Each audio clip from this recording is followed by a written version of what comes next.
Welcome to the Phantom Zone.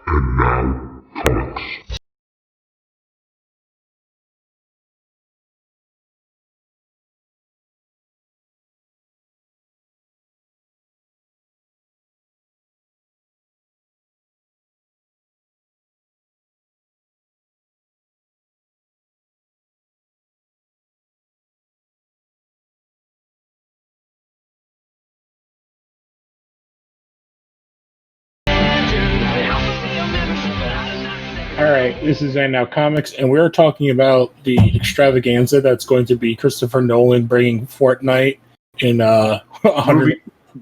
Bringing movies to Fortnite. Maybe he's going to do Fortnite the movie. That's the announcement. Maybe he'll do a Fortnite movie.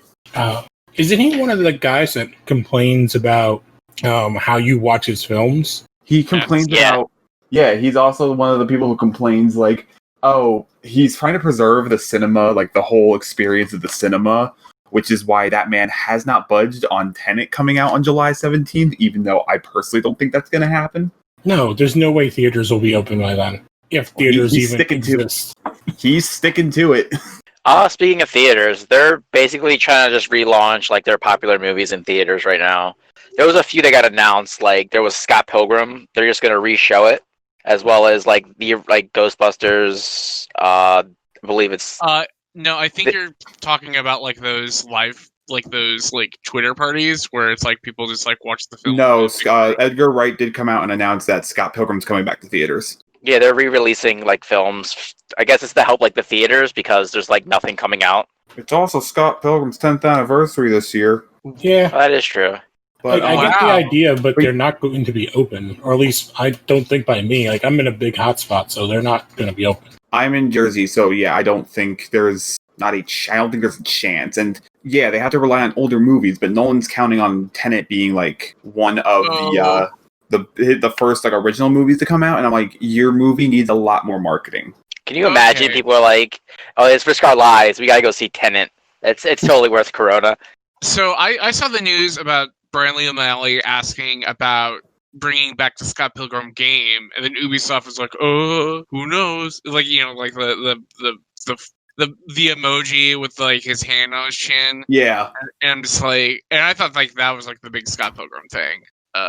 No, they had a watch party yesterday with the Academy, and what's happening is I guess Edgar Wright came out and announced that they're bringing the movie back into theaters, or they were planning on doing it in August. What a strange movie for them to announce that they're doing a re-release, because like that movie didn't do so well the first time. And sure, well, I think the cult following built enough where they can put it back in theaters, or feel confident putting it back in theaters in Dolby. Yeah, well, hopefully that means that Ubisoft is re-releasing the game, because the game was really good. Yeah, you know, it's like I was talking to some people on our Discord, and like, yeah, sure, like the gameplay is like kind of like not the best, but you know, it's like the art by Paul Robinson and the music by Anamanaguchi is like really like kind of like the outstanding part of that game. And you know what's funny? That's not even. Oh, go ahead. No, go ahead. Go ahead. I'm sorry. But you know, it's like a game that you just can't get anywhere. It's like not available on any current platforms. Even if you owned a 360, you couldn't buy it through the 360. The only way you could play it is like if you have a save file on your 360 or PS3 for it, which, you know, it's like I do. But you know, it's like, do I want to pull out a whole system to play a game that I can't even play online with other people? Exactly. You know, it's funny, the whole Scott Pilgrim getting re-released thing. That if this was any other week, that would have been the craziest movie story to me. But it's not. Yeah, well, we can use that as a good transition. So that was the whole idea. I was transitioning into that story. So yeah, because we've entered like a complete fucking hellscape. Yeah, the internet trolls have won. Man, I'm excited. Fuck you guys, I'm still excited. Like, I get the reason. So we're talking about ladies and gentlemen, welcome to a timeline where the Snyder Cut fucking exists. I'm excited. Yeah, except I am. It exists, because if it did exist, they would have put it out like next month. Except for it's like, oh, I have to like put it together and spend $20 million to put it together. I'm like, oh, so the Snyder Cut doesn't exist. It's a thing that you have to make to exist. Mm-hmm. I'm sorry. I'm like very incredulous about this whole thing, and I don't like the implications of like what this. Because, you know, it's like Mass Effect 3 went through this thing where their fan base, like, didn't like the ending of the game and, like, prodded EA and BioWare so much to where EA like had to make a new ending for the game, and it's just like set this like entitlement bullshit in the gaming community like ever since. And it's like I don't want that for films. I don't want like this idea that if a film sucks, then there has to be a better version in some way, and to make a petition and spend money and waste 5 years of your time to get a bad movie, to get an extra 30 minutes popped onto it, to make it into a maybe a better movie. It's maybe. And that's not listen, even this is going to be... Listen, Snyder. I always felt bad for Zack Snyder, given how he was kind of fucked out of the whole thing, to be honest. No, because Man of Steel's fucking terrible. And like, I mean, I like Man of Steel. Superman, and I hate Man of Steel. And Batman v Superman is fucking worse. And it's okay, yeah, I'll give you that. That is a bad movie. So it's like, why would I expect, if this guy made 2 goose eggs, not to make a third one? And like, yeah, like Joss Whedon's Justice League is like not great. It's got some cool moments, but at the end of the day, it's like it's not rememberable in any kind of real big way. And part of the problem with it, which is something I feel like the Snyder Cut fans don't ever want to talk about, is that a lot of the problems that movie has is because it's the third movie in that universe, or like fourth at that point. Like, it's not like you don't give a shit about the character. Like, we don't give a shit about the Flash. We don't give a shit about Cyborg, who looks like a fucking terrible Transformer. Like, we just don't give a shit about these characters. And it's, I mean, yeah, I just don't. And there was like, and I don't even know if it's joking at this point. You have like David Ayer, who's like talking about release the Ayer cut of Suicide Squad. Like, okay, nothing can make that movie better. And then like there are like people who are close within my circle who are joking about like, oh, can Disney now like do a good version of The Last Jedi? And I'm like, if you fix The Last Jedi in any kind of way that you think it's broken, it doesn't fix the fact that Rise of Skywalker is fucking awful. So here's the thing. I'm hearing rumors, and our own Conor McGraw told us this. I'm not sure what's going on with it, but there is a rumor that Chapek and Iger are working on an alternate cut of Rise of Skywalker. Yeah, I hate Rise of Skywalker. I don't even like, but like if they were to like remake that film and make it palatable in any way, I wouldn't even fucking care. Like I'm with you. I'm also, like so apathetic to this stuff. It's funny. Someone, speaking of the quote unquote Ayer cut, someone had put I guess a tweet out and says release the Ayer cut, and AT&T actually responded saying one thing at a time with an emoji. David Ayer quote tweets it saying standing by. God, kill me. Just let the coronavirus just fucking kill me. And can I also add, if any of these movies were good to begin with, we wouldn't be having this conversation. No, because there would be no conversation to fix them. You know, that's fine. I'm still on the Man of Steel side for y'all. Just saying, I enjoy Man of Steel. Well, minus one certain parts. The whole Snyder thing, though, but I mean, he did get kind of shafted out of it. But even if the movie was good, they would just release that as like special features on like the Blu-ray. But directors are shafted out of their films all the time. Like, like going back to our Scott Pilgrim conversation, Edgar Wright worked on Ant-Man for 10 years and got fired. Like, are we gonna all of a sudden get like an Ant-Man like Edgar Wright cut at some point, even though there's like nothing for him to film? It's like let movies that are bad be bad. And if they're bad, then move on. Like, that's fine. I'm still excited. I still am like, I'm impressed that they got to this far. I know I shouldn't be, but I am. It's like if New Mutants turns out to be bad when it comes out in August, like, am I going to be like, fuck you, Disney, release like the original cut that was supposed to come out 2 years ago before? It's like, no. When you didn't even own the film because that company was. It's like, I'm going to look at that film and I'm like, you know what? It's not as, like, even if it's as bad as the worst X-Men movie, I'm like, you know what? It's a thing. Yeah, I want to point out, we got a Snyder Cut announced before New Mutants even got released. Yeah. What a timeline we live in. I am curious to see what the original vision was intended to be. I'm a big fan of Hollywood, like, what-if stories, and the fact that what if story is coming to fruition in reality makes me excited. And I think the closest thing to like compare this to is Superman 2, because we got the Donner cut, Mhm. you know, that came out, but that came out like decades later. like 20, 30 years later, and it's like, hey, like this is what could have been, and would it have saved like the Superman franchise? Probably not. But it's like a fun kind of like look into like what could have been. You know, like them releasing the Snyder cut like a year after like Birds of Prey and Joker and like around the corner of Shazam and like and Wonder New Woman. Gods and Wonder Woman. It's like, what does this do for your brand? Like what like how does this I love that you how brought does up this New push Gods. DC forward? Well, it's the problem is that it's kind It gets of a dead it gets universe. you to get HBO Max. That's what it gets. Yeah, that's probably the biggest part of it. But like the universe as a collective universe is basically dead. Like the Flash is dead. Like no one wants to admit it, but it's dead at this point.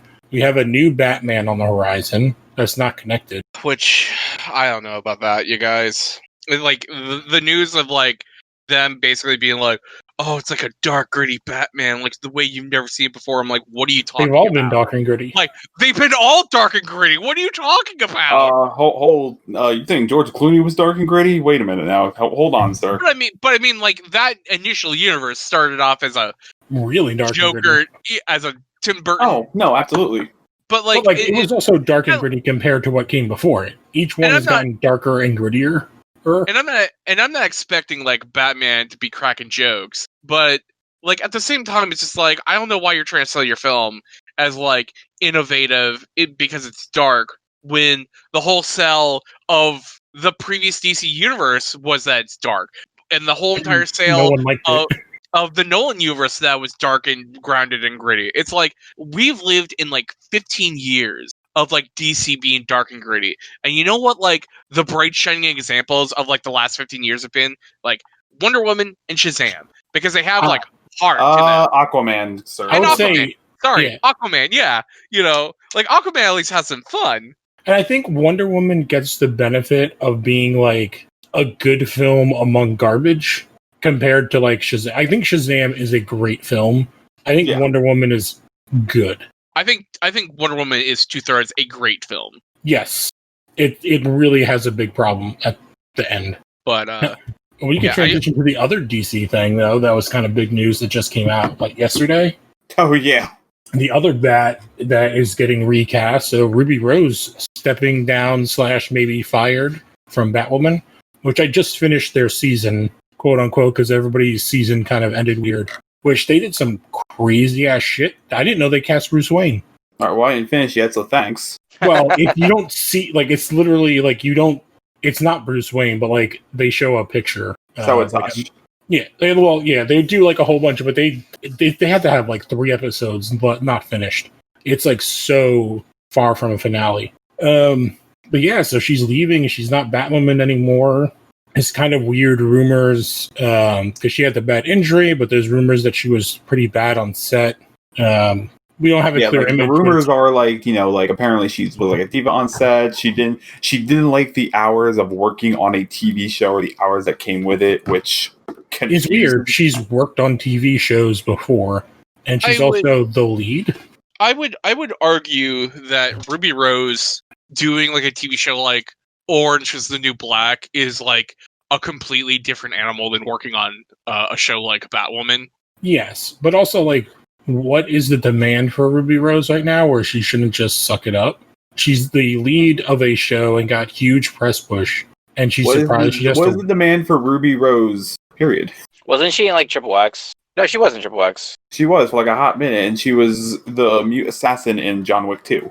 I mean, like, I don't know. Like, I think it's like a lot of like, like that initial like Hollywood Reporter like also brought up that she was injured on set. Oh, like, yeah, she almost like got paralyzed. And like that, and it wouldn't surprise me if like that kind of shit like kind of freaked her out.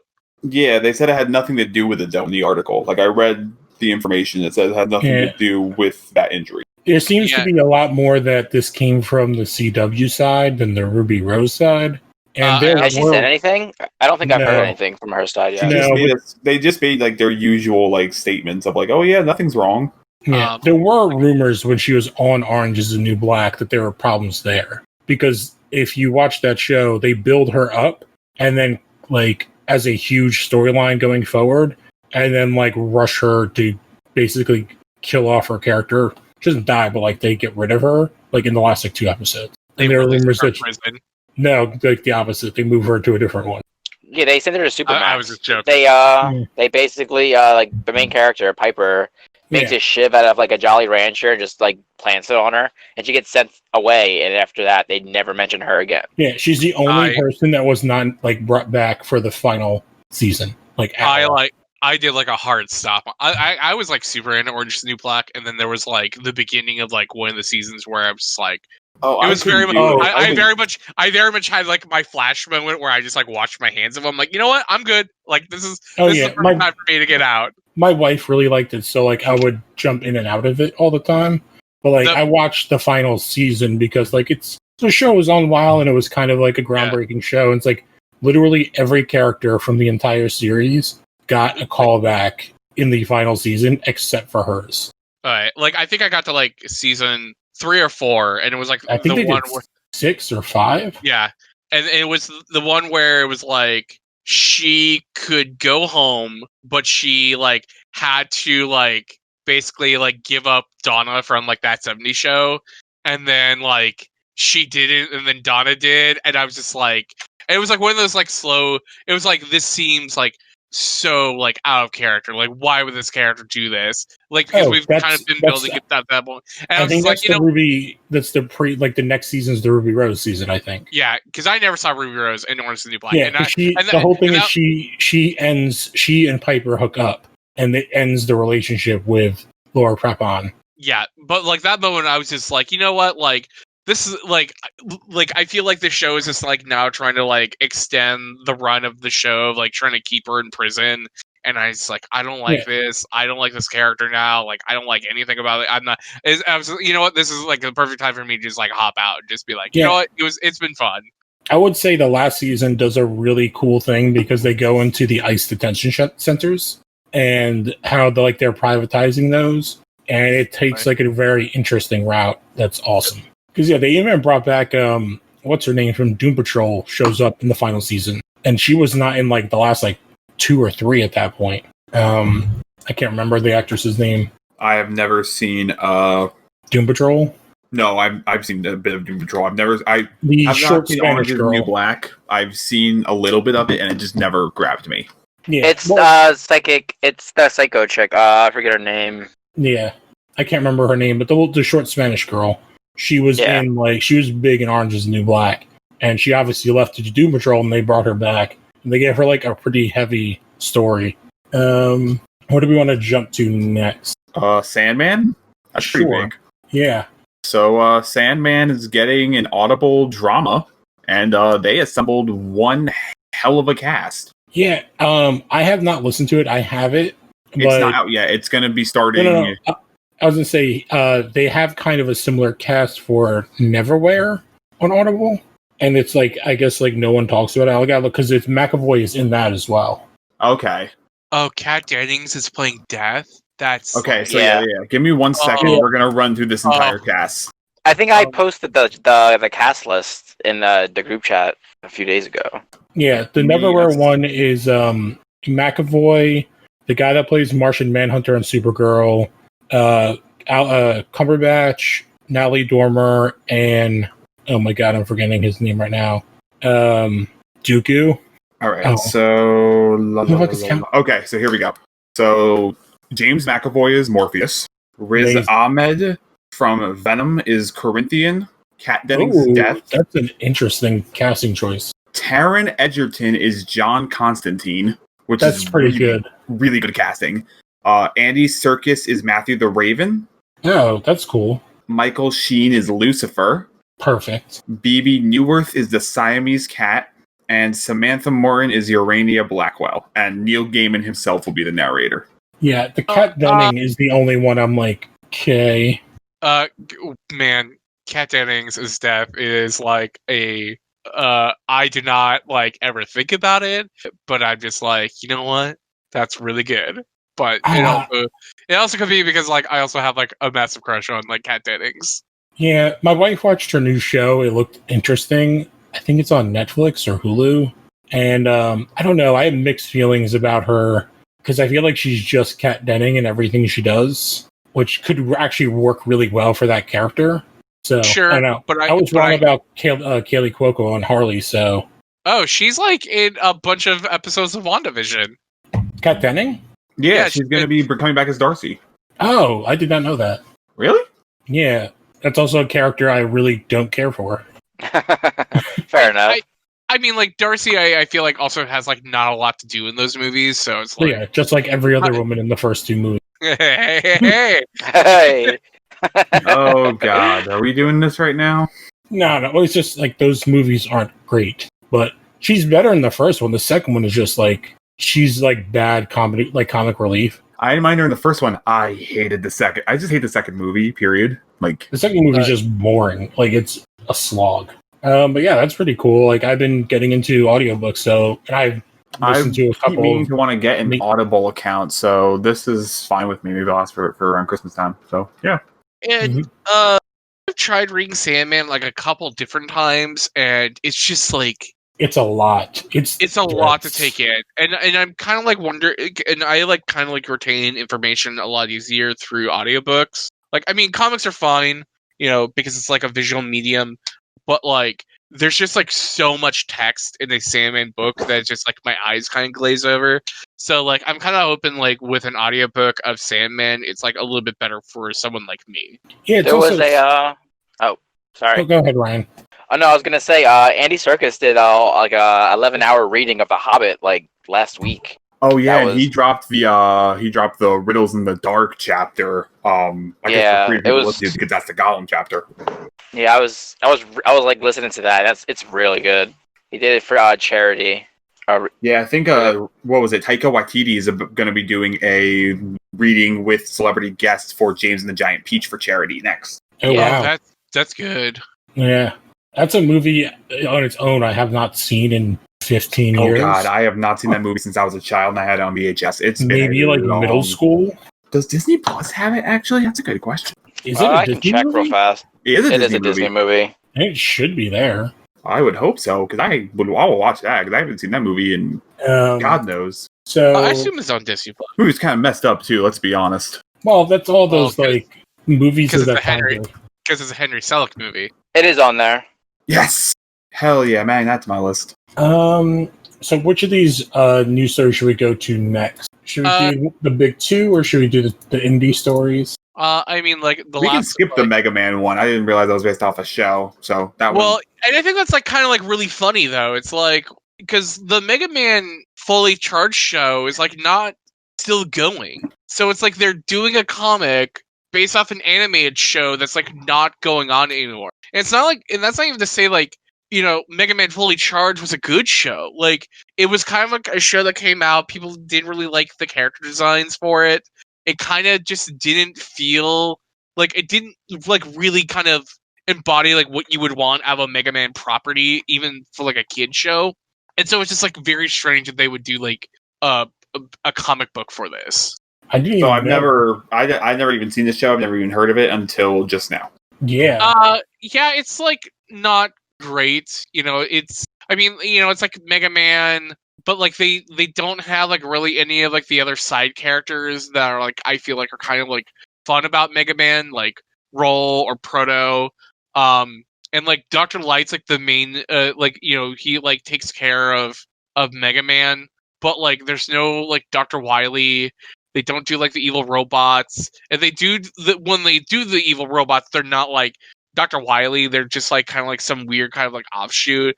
And like the design for Mega Man is just like kind of not great. It's just like a very weird take on it, and I think like kind of like the biggest thing about that show it was developed by Men of Action, who are like the same people. Yeah, the Ben 10 guys, right? Yeah, which you know, comic fans would also know Men of Action as like Joe Casey, Joe Kelly, Duncan Merlot, and Steven T. Seagal. You know. Okay. I just know him as yeah, the guys who made Ben 10 and Generator Rex. But yeah, like I read, like I saw this story and I'm like, oh cool, like because like I there was like a Mega Man comic from Archie that went for like 50, 60 issues that was like so good. And they had like crossovers with Sonic that was like really fun, and then they had like a crossover with all the other Capcom universes that was just like, mwah, it's so good. And even like years ago, there was like a Dreamwave Mega Man series that was also just super fun. Yeah, and it's like I feel like it's like if you're going to do like a Mega Man comic, like especially like with this group of people, like the artists from Read Only Memories, it's like, well, why not let them kind of do like their own Mega Man story instead of like doing like this comic for a failed TV show? Has to be tied to some sort of licensing deal or some bullshit. It's Boom Studios. They get a lot of licensing stuff, so. I would also would figure like a comic like that would have been a comic that they would have cut because of like the virus, and they're like, well, we're like 4 months behind on everything. Like, let's look and see like what we can cut. It's like, oh, like this comic for a show that's not even on air anymore. Yeah, it's definitely like a weird thing to be coming out. So we want to jump to the next thing? So I'll take this one, the Moon Director one. Sure. Yeah, so for you guys who don't know, Duncan Jones, David Bowie's kid, he is launching a graphic novel. The director of Warcraft? Yes. Wait, what? Go ahead. The director of Warcraft, Source Code, and Moon is doing a graphic novel. It launched a Kickstarter campaign, and it already exceeded its goal. And this guy is David Bowie's progeny? Yes. Wow. And this is actually the third in a trilogy. So he's made his own little loosely connected trilogy with Moon, which is great, and then Mute on Netflix, which fucking sucked a lot. So this one is called Madai Once Upon a Time in the Future. This is supposed to be the last one. It's about a veteran of Britain's elite special operations unit, kind of on the run sort of thing. So it's another story set in that world, which I'm excited for because I liked Moon a lot. The writer is Alex DeCampi. He did, I guess, is there a Blade Runner comic, or is it just... She's great. Alex DeCampi is so good. And drawn by Glenn Farby, Simon Bisley, Duncan Fegredo, and Pia Guerra. Pia Guerra is the artist for Why Last Man. She's great. Oh, really? Oh, okay. The art in this, like in the images and the link, look so. And Why the Last Man is like gorgeous. Okay, so this is coming from Z2 Comics, so this is going to be very, very indie. I think it's just kind of interesting that Duncan Jones is jumping to this as his how he's ending his he's starting his next chapter of his little saga he started with Moon, which is all set in the same universe. Well, I also heard that Netflix movie was really bad. It is. I can confirm. I watched it out of excitement, and I left disappointed. And while like Bright is very bad, it's still got like enough viewers to get a sequel. I would have to imagine that that movie was bad enough that not enough people saw it to where they would do a sequel for it. It's boring. It is, I think, one of the worst Netflix movies I've seen. Duncan Jones's filmography hasn't exactly, or success-wise, box office-wise, hasn't exactly taken off, I guess you could say. Like Moon and Source Code are modestly budgeted films, and and they're pretty good movies. And then Warcraft happened, and pretty big critical darlings. But yeah, like Warcraft happens. But I mean, like what I'm saying is like, hey, he doesn't have the sophomore slump. He's not like the guy who did Donnie Darko, or he's not Josh Trank. No, that's fair. I haven't seen Trank's movie yet, by the way. Oh, speaking of which, he's doing a Rogue Trooper adaptation. That's interesting. I heard Capone is not good. Yeah, I've heard it's not good. But I'm talking about Duncan Jones. Duncan Jones is doing a Rogue Trooper adaptation. Yeah, I don't know a whole lot about Rogue Trooper other than I guess it's a comic, and then they did like a PS2 game. But other than that, I don't know a whole lot about it. I know it's like a big isn't it like a 2000 AD thing or like a very British thing? Yeah, it's a very British thing. Probably also. So he's been going by Duncan Jones, but he was born Duncan Zowie Haywood. So I'm just imagining if he was called Zowie Bowie or Zoe Bowie.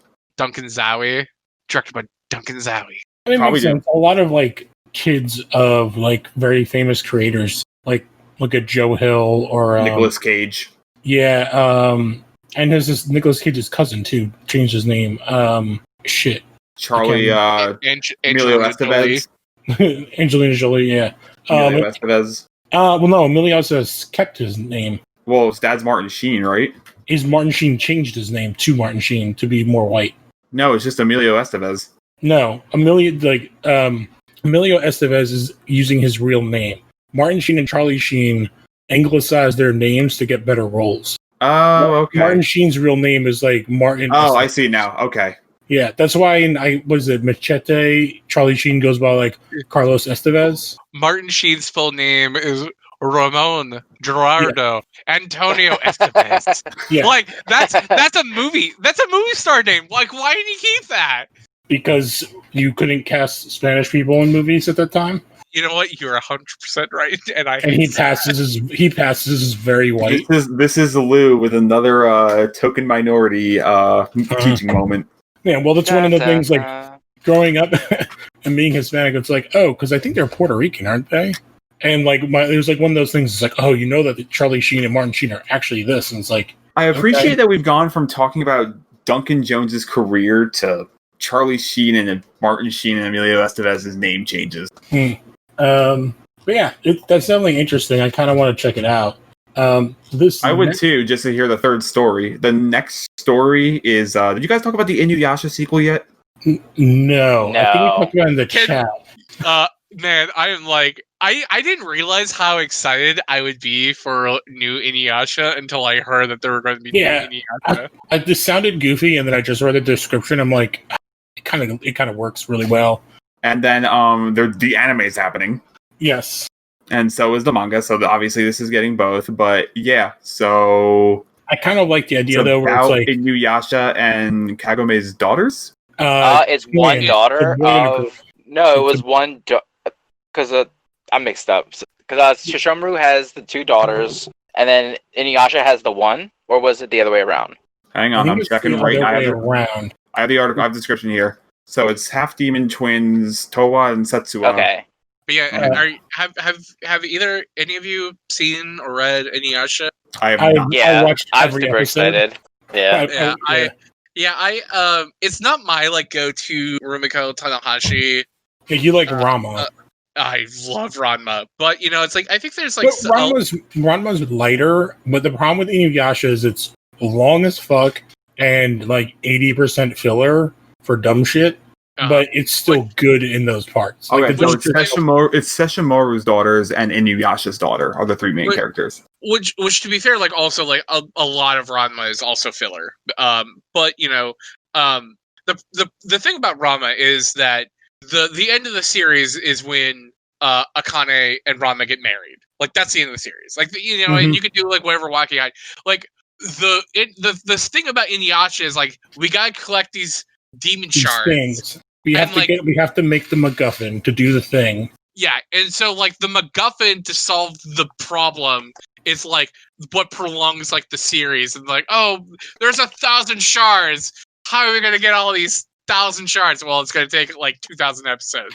But I mean, like, like some of my like favorite memories in my college days is when me and my roommate used to live like by this bar, and I would go to the bar to some local show to like 2 or 3 in the morning to see some show, and then I'd walk home and my room would be there like painting or whatever, and then me and him would be in the front room while he's painting, and we'd just drunk watch Inuyasha on Adult Swim.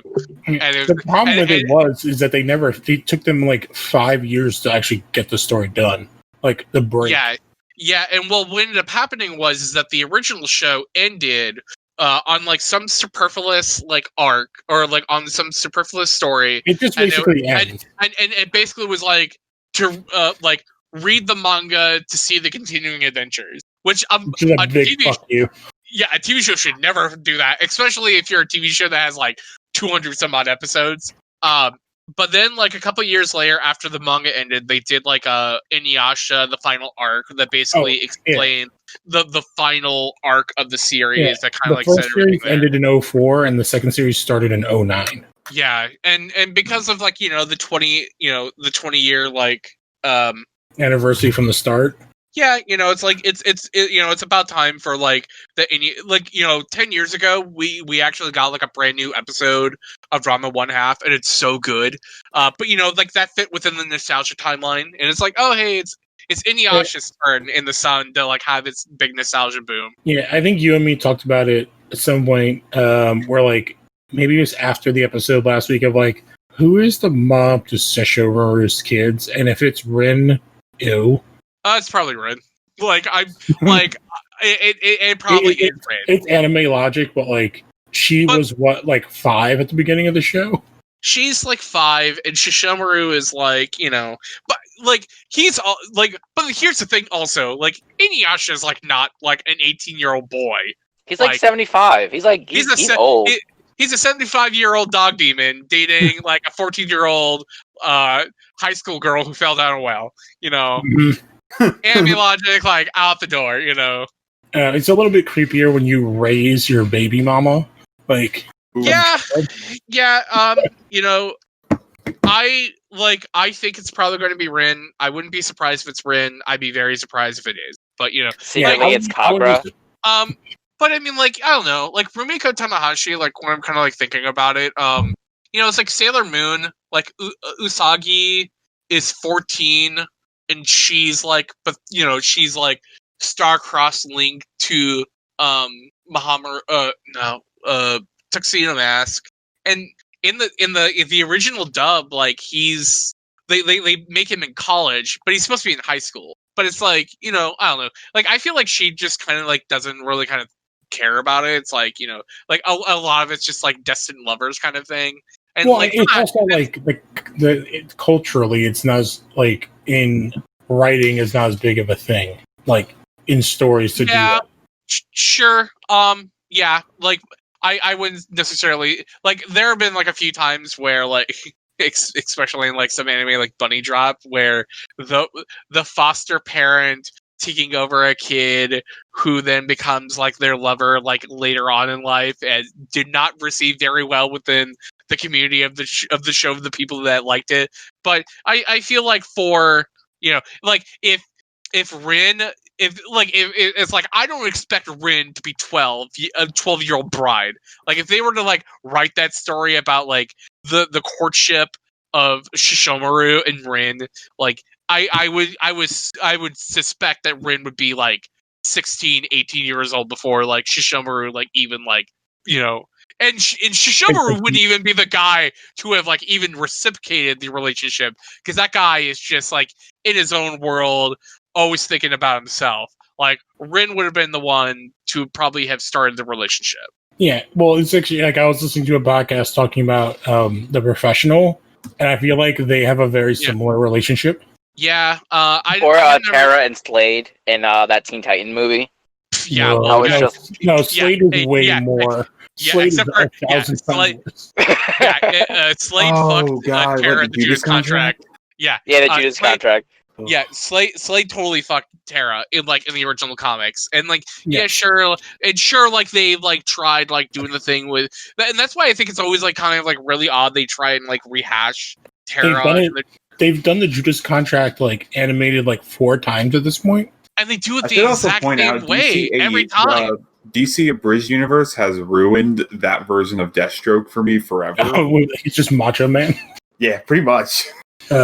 Just every time I just see that character, it's like, oh yeah. Deathstroke showed up in Superhero Girls, and it was really cool. This reminds me that I need to watch Apocalypse War this weekend. Oh, it was so good. I heard it's really good. End cap to that universe. Can I talk about like Deathstroke in Superhero Girls for a quick second? Sure. So the episode's like a Batgirl centric episode where at the very beginning of it, she's fighting Deathstroke because Deathstroke has a hit out on Jim Gordon. And while this is going on, during her school time, Barbara meets Rose Wilson, and Rose Wilson is like, hey, like, you're really cool. Like, do you want to come over to my house for dinner? And then like when Barbara gets there, she meets Slade Wilson, and like they immediately like just know each other, and and Slade's like, oh, you must be Barbara, like, and she's like, yeah, like this is my friend Barbara Gordon, and you're like, oh, Barbara Gordon. He's like the daughter of Jim Gordon. And so like the entire episode is them fighting without letting Rose know. All right, that's funny. It's a very cute episode. It's like an episode of the scene in the car in Homecoming, Spider-Man Homecoming. Yeah, that's fun. What I'm trying to think. What do we want to move to next? Nailbiter. I feel like has Nailbiter coming back is like that was kind of like a big Image series for like kind of like a first long while. I never read it, but like I always had customers who like did really like it. Like I guess it's like a horror series. I mean that's all I can really kind of say about Nailbiter. What was it? Wind got moved from this fall to June. That's cool. I've never heard of it, but that's cool.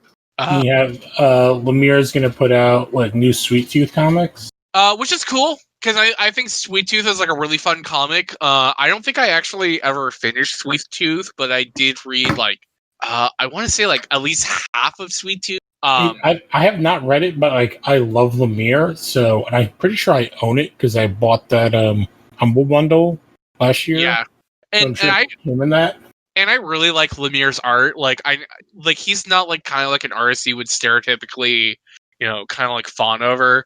But I like my dream. Like he at one point like drew him, and but I would love to see Jeff Lemire write and draw a Superman book. Oh, that would be interesting. Because I think his like style for Superman would just be like a really unique looking and fun book. But like, yeah, it's like if DC ever brought back Solo, that like Jeff Lemire would be like one of those people I would like totally have like be like a writer artist on it. Some other short stories, Harley Quinn's ending with issue 75, which is like pretty impressive for a book in this day and era to go 75 issues. Yeah, I haven't read her book in a while. I did read that one story we talked about a while back, and I don't know, I guess it's a big run for that character. I feel like maybe there's a little bit of burnout on her right now. Although I want to watch season 2 of the show. Yeah, I was about to say season 2 has been really good. I've been watching season 1 on Sci-Fi because they've been airing the whole first season uncut late at night on Sundays, and it's so fucking funny so far. Oh, season 1 is so good.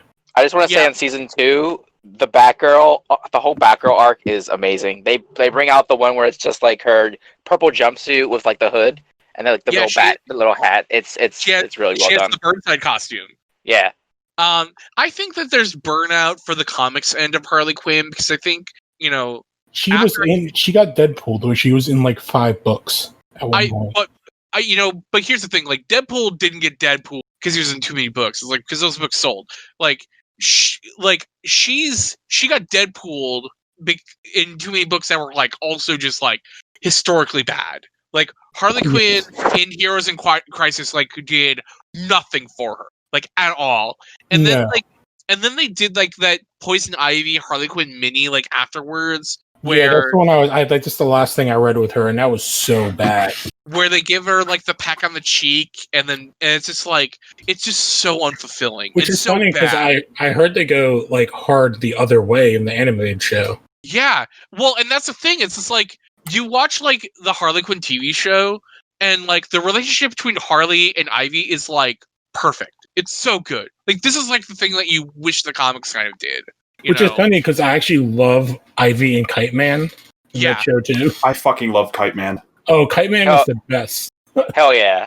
Yeah, I think like every character in that show is like kind of like the best version. Like not the best version, but it's like it's the best version of like those characters that could exist in a show like this. Like King Shark and Dr. Psycho are amazing. Oh yeah, Ron Funches as King Shark is hilarious. Although I love the King Shark that they do in Apocalypse War. the bottom for John Constantine. I don't know. I don't think he's the bottom. Yeah, you mean the top. Yeah. King Shark is like I'll be completely 100% honest. It's like I the only reason I would see Apocalypse War is to see any kind of dialogue between King Shark and John Constantine. Oh, I don't think they talk. I think he winks. Yeah, King Shark. No, it's Constantine and Raven are talking, and they walk into like a room. They walk into Bel Rev, and he's just like, "Oh shit, it's my ex." And Raven's like, "Ew, you dated Harley Quinn?" And he's like, "Oh my god, no! What are you, crazy?" And then Raven just pauses and looks back over, and King Shark winks at them, and that's the scene. And then I am a shock. Yeah, all he says is, "King Shark is a shark." But it was really well done. And it's like a great capper to that universe. And ties everything together really well. And Matt Ryan is the John Constantine. Not Keanu. Well, I don't hate that movie at all. Here's the thing. Like, I think Constantine for 2003 as a kid who liked Tool and A Perfect Circle, like that movie is great. Well, you guys heard about the next DC animated movie, right? The next Superman movie they're doing? No. So it's called Man of Tomorrow. Darren Criss is Clark Kent in Superman. Alexandra Daddario is Lois Lane. Zachary Quinto is Lex Luthor. And the other big name I noticed was Neil Flynn, aka the janitor from Scrubs, is Pa Kent. Oh. See, like, to me, Lex is always, like, in a cartoon, will always be Clancy Brown. But, like, I really like the voice cast that they had for... Well, they had Rainn Wilson as Lex, which is a great get. It was... And I liked... Rebecca Romaine... Rainn Wilson, like, is Lex Luthor and Harley Quinn? No. DC animated stuff. No, in Harley Quinn, it's Giancarlo Esposito. Yes. Yeah. Okay. Because I like whoever does Harley or Lex Luthor and Harley Quinn. Like, I like that whole. Yeah, that's Gus from Breaking Bad. Like, I don't want to it's not like it's not like really a spoiler. But like the whole entire thing where like Harley Quinn's in the meeting with everyone else, and Joker's like, "Oh, like I want to build this big tower," and like the only one who like doesn't agree with him is Harley, and Harley Quinn is like, "Oh, this is the reason why you shouldn't build it." And then like Lex does like the whole entire thing is like, "Oh, like you made the icing without baking the cake," and he's like, "Yes, you didn't bake the cake." or like the argument that he has with Bane about not doing a second up is like so good. He's such a good Lex in the show so far. I love him. Yeah, he's a fucking great actor. So like he just even as a voice actor, he's just acting the shit out of it. Like I think he's acting circles. Like that show is like the perfect combination of like Batman Brave and the Bold with like the Venture Brothers. Yeah, I think it does a good job of also mixing in like other key parts of the DC animated like world that they've done, but it's definitely very heavily Brave and the Bold. But I think it picks and chooses because like Lex looks more like the I feel like he looks more like the old Justice League design than he does like the modern design. Like he's a little bit bigger and darker, which is kind of funny because the Justice League is like he's black, but it's Clancy Brown doing the voice. I still find the line funny from James Gordon when he's like, "Says the guy who fucks back." He doesn't do that. Yeah, with oh my god, what's his name too? Chris Maloney from Happy. Yes, who's coming back? He's reprising his character from Law and Order. Yes. Wait, Christopher Maloney plays Jim Gordon. In Harley Quinn, yeah. Wow. Oh man. Dude, do you not know how good this voice cast is? Like, what funny casting that is. Yeah, it's perfect. He's basically playing he's kind of playing like, okay, I haven't seen it yet, but you had character. Wayne Knight as the Penguin. You had Rachel Dratch showed up as Nora Freeze at one point. That whole episode was sad. That was a sad episode. Is it what's his name from Seinfeld? Cyborg? Wayne Knight is Penguin. No, not Jason Alexander is Jason Cyborg. Alexander is Cyborg, and he's Cyborgman. Yeah. Me and my mom actually have been watching Harley Quinn, and it's like really funny, like because it's like she lives like right across the street from me, and like she gets bored because the coronavirus, and so like I go over there and like I eat dinner with her, and so like she's like, oh, like like let's like watch the thing, so I put on Harley Quinn, and she's like. Well, it's like I watch it like a lot. Like I basically go over there and watch cartoons because she has cable. But like she's like, I can't believe a show with Batman would have cursing in it, and I'm like, but I'm like, Mom, Batman's not cursing. It's all the villains that are cursing, so they're bad guys. And she's like, oh, I get it. But like, I tried explaining. They had Cyborg Man on, and she's like, what is he? And I'm like, oh, that's Cyborg Man. She's like, what? And I'm like, because he's like a Jewish cyborg. And she's like, what? And I'm like, he's Cyborg Man. Like cyborg.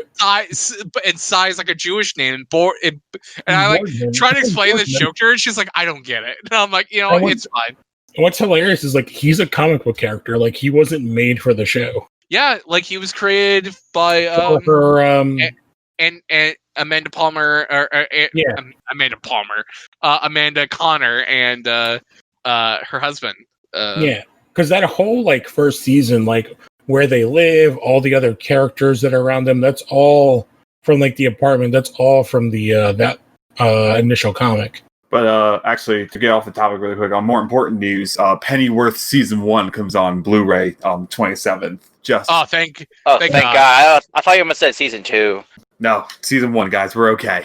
I was listening to like War Rocket Ajax, and a couple months ago they did like a big thing on Pennyworth because like one of the writers that they brought on to like interview was like a big fan of Pennyworth, and they were just like talking about Pennyworth for about a half an hour, and that show sounds insane. Just why? Like, I forget it. I'd never watch it, but like it sounded like a very crazy show in a way that like, oh, Gotham is crazy and awful. Like Pennyworth seemed crazy and like kind of okay. I'm a Batman fan, and I can't care about that show at all. No one can. I'm amazed it's getting a Season 2. Mm-hmm. Well, hey man, Stars needs some programming. Yeah, they only have that American Gods Season 1 because that was the only part that we recognized. So the last indie story here before we get to like Marvel news is that Season 2 of the Umbrella Academy got officially announced for July 31st. Oh, thank you. I forgot about that. Yes, that's exciting, especially with like being trapped inside. Like that's a good show to drop. Yeah, and and I've talked about. I know we have mixed reviews. I liked it. You're not as big of a fan of the show. I liked it. Well, I enjoyed it. And so here's the thing: it's like I really do not like it because I feel like they try to like cram in like two volumes of a comic into a show and don't do like a very good job of either of them. But with like this new point, like they're not going to adapt Hotel Oblivion. Like there's no way they could. So like I'm kind of interested to know what Umbrella Academy Season 2 is without it being anything that's sourceful. Like them just doing their own thing. Isn't Gerard like really he writes for the show, right? Gerard Way? I think he's in a consultant. I think he's just like on there. I don't think he's ever written an episode, but he like is a producer. Well, yeah, I feel like he's like a George R.R. Martin of it. Where like I feel like the show fixes a lot of the problems I have with the comic. To be fair, I think bringing up George R. Martin to Game of Thrones, because I don't think George R. Martin had very much say within that last season. No, I mean like early on. Like, he got that bag. Hey, Connor. Hey, how's it going? Yeah, it's me. It's good. You. Hey, it's me. It's Connor. Hey, it's me. I'm done work. I'm here. How are you? How's everyone? But you are right, John. But yeah, I feel like to me at least it seemed like he was able to like air out, or like not air out's not the right word. Like breathe some life into some of the stories a little bit more with the show. They get kind of like shortchanged in the book. Yeah, I think the stuff with the horror is probably easily the best stuff of the show, because like the horror is like a non-character within the book, and having the seance be like a conduit for the horror, I think is like a really smart idea and gives Klaus something to do. Because Klaus is like one of my favorite parts of the show, like period. And I like actor is also just like very, very good. Yeah, and I like the story of how like they expand the white violin thing more with the other guy. I can't remember his name, like the villain guy more. Like I feel like it has more impact. That it's like a long con. And I think the stuff with like the white violin like doesn't necessarily pay off with like Space Boy, when like Space Boy is like kind of like there's like that big scene where it's like, should we put her in like the vault? And Space Boy, regardless of learning about how General Hargreaves is the monster and has like kind of like pitted them all against each other, is like still is willing to put her inside the vault, and it's like it makes like me more sympathetic for Vanya and me hate Luther way more. But but the point of the show is like you're supposed to like root for Luther and like cheer against Vanya, and it's like I feel like oh, at the really? end of the day, I don't. Maybe that's the book, but like in the show, I'm like definitely not like. I feel I'm like more that's like in the sad show. for everyone. I'm like sad for everyone. I don't Like, feel like that. I don't feel like that's the thing in the book. Like I'm saying that as someone who's like watching the show. Like I feel like you're supposed in to the root book, against like Vanya. in the book, you're supposed to root against her, but like in the show, like I like that she's more sympathetic. In the show, I think you're supposed to root against her. Like that, Really? and that I think so. Like, well, in her defense, she was like manipulated by like that creepy dude. Yeah, she's manipulated by him. She's like denied her powers and her destiny by the Hargraves. So I think I see her as like a very sympathetic character. And I also think I think the character in herself is sympathetic. I think the show frames it in that like you're supposed to like root for the other people to defeat her. When it's I feel like the reason why she is the way she is because of the people, like the way they wrote them within the show. I agree with you. I would say that maybe my thing is like and the book does it like a little bit of a better way, but because they decided to adapt Dallas and the Apocalypse Suite within one story, it's like we have to get these characters in different places at different times that necessarily like don't fit. So like it like at the end of the day, it's just like sometimes like some of the heroes like don't fit within like the confines that they should be. Like and like that's why I'm hopeful for a season 2 where it's like, okay, cool, like now that you don't have any kind of restrictions to a comic, let's see what you can do with like the basis of like what this is. I also think part of it is casting. Oh my god, I just lost her name. As the white violin, as Vanya. Ellen Page. Like, it's hard for me, like, she's so soft and meek. It's hard for me to see her as anything but that. It's really funny you say that because the first Ellen Page movie I ever saw was Hard Candy, and she's just like vicious in that movie. Mine was X-Men: The Last Stand. But yeah, I don't know. I like the show. My wife liked the show, which is always great for comic book shows. And it's great to root for some, like a kid from Jersey. Yeah. So, I guess the last one is our swords, X of Swords. So I have X of Swords. So I have 3 pieces of, and they're so the Ten of Swords or X of Swords kicks off pretty soon. Eventually this year. September 2020. It'll be Jonathan Hickman, Tini Howard, and Pepe Larraz. Which I would say, if you want to jump in the story, it started in Cable issue 1, I think. Yep, and that was the last comic that came out before the coronavirus. So yeah, because he gets the sword. That's the whole where it's like, where I was reading, I was like, I think Hickman bringing in Rom. I'm like, this is fucking crazy. It's like, I thought Islands fucking was crazy, but he's bringing in the Space Knight. Yeah, so and I was like someone who initially wasn't going to pick up Cable. Like I'm someone who's also picking up all the X-Men books except for Wolverine. And I wasn't going to pick up Cable, but I heard enough good things about the first issue of Cable, and I read it. It's like pretty fun. And yeah, like Ten of Swords or X of Swords is the first big crossover of the new Hickman era of the Dawn of X. So yeah, like I mean, like X-Men has been hitting on all cylinders, and despite a 2.5 month gap, I'm pretty excited to see like what this big event is like kind of building up to. It seems to me, and based on this one cover, it's going to involve the original 4 Horsemen for Apocalypse and his kids and the kids from that. And so the story where the 2 islands fuck, the guy that shows up, I think that's the guy that's white in this cover. It's funny because I don't recognize any of the 4 Horsemen in the sky except for this Anubis looking guy. Well, the other one also has like a pharaoh chin thing going. Yeah. But I know one of them was a woman, and in that X-Men book is the mother of that guy that's all white. And I believe it's implied that Apocalypse is his father. And in all those like sinister things, it was like, oh, something, something, until his original Horsemen return. So I think it's going to be like the original 4 Horsemen are coming back, and they are pissed that they got banished. But yeah, the kind of funny thing is like the first look into the Ten of Swords mini was supposed to be on Free Comic Book Day, and so I'm kind of like wondering what they end up doing with that like preview comic. If they just like put it out for free through somewhere, Digital? or if they like, or what if like it's like probably Ten of Swords creation #1 is the Free Comic Book Day comic. Yeah, I'm like, I was trying to remember who else is in the book. I'm like, oh yeah, I'm looking at this old cover. I'm like, oh yeah, I forgot Wolverine gets the Muramasa blade.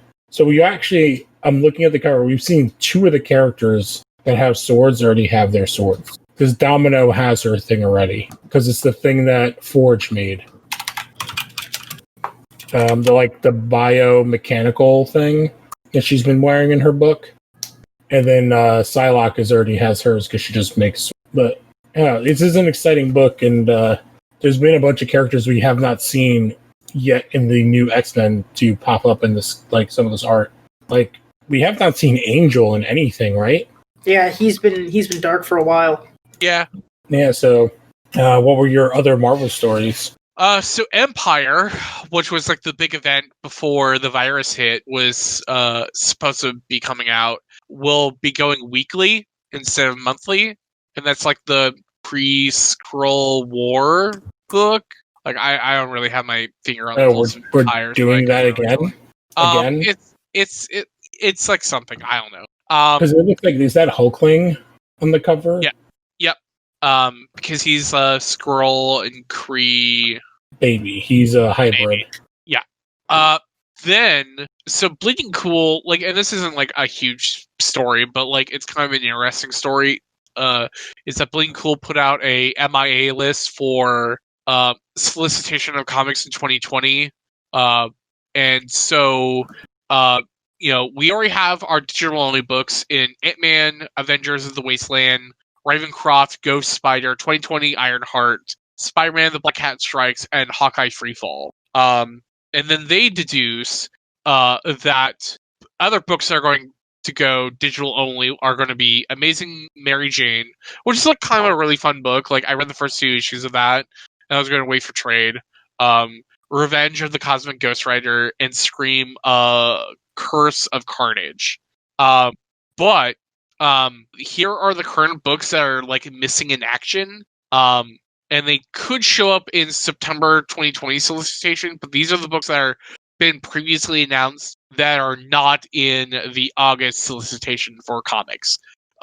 Punisher vs. Barracuda, Werewolf by Night, Children of the Atom, Spider-Man Noir, Gwen Stacy, Amazing Spider-Man, The Daily Bugle, Web of Venom, Wrath, Strike Force, Runaways, Arrow, Swordmaster, Valkyrie, Jane Foster, Morbius, Black Panther, Falcon the Winter Soldier, Doctor Doom, Nebula, Atlantis Attacks, Immortal Hulk, Thrashing Place, Savage Avengers, Marvel, The Marvels, Empire, Spider-Man, Lords of Empire, Emperor Hulkling, Marvel Zombies, Resurrection, Marvel Tales, the original Marvel Zombies, Magnificent Miss Marvel, Black Widow, Widow Stings, Widowmakers, Red Guardian and Yelena Belova, Jesus, #1. That's so much. Taskmasters, How to Read Marvel Comics the Marvel Way, Conan the Barbarian, Savage Surge of Conan, Battle for the Serpent Crown, Dark Agnes, Empire, Storm Ranger, Empire, Thor, Empire, Squadron Supreme,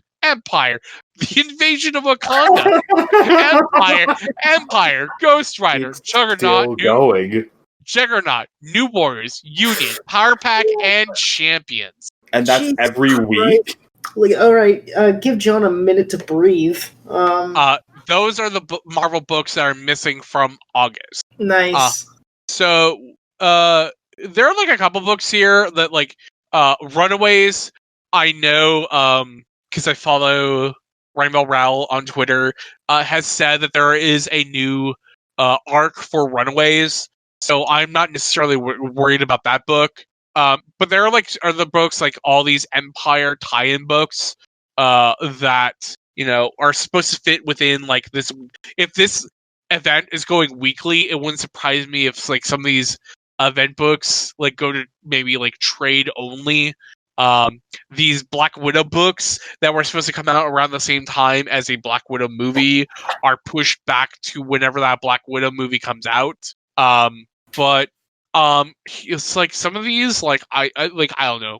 It's like Alliance Attacks. Like, is that tied into something? Like, just like who knows? Like I imagine like some of these books will like never come out or will be digital only.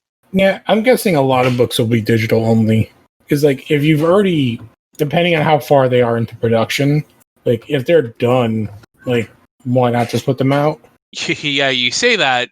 Marvel has, well, I mean, the comic book companies have, like, a history of, like, having books in a can and still not releasing them. Like, I remember, like, years ago, there was a Nick Spencer, Becky Cloonan, Doctor Doom mini that was fully done. And like they just didn't release it. So there's like some Becky Cloonan, Doctor Doom story in the Marvel vault somewhere that we'll never see. That's so weird.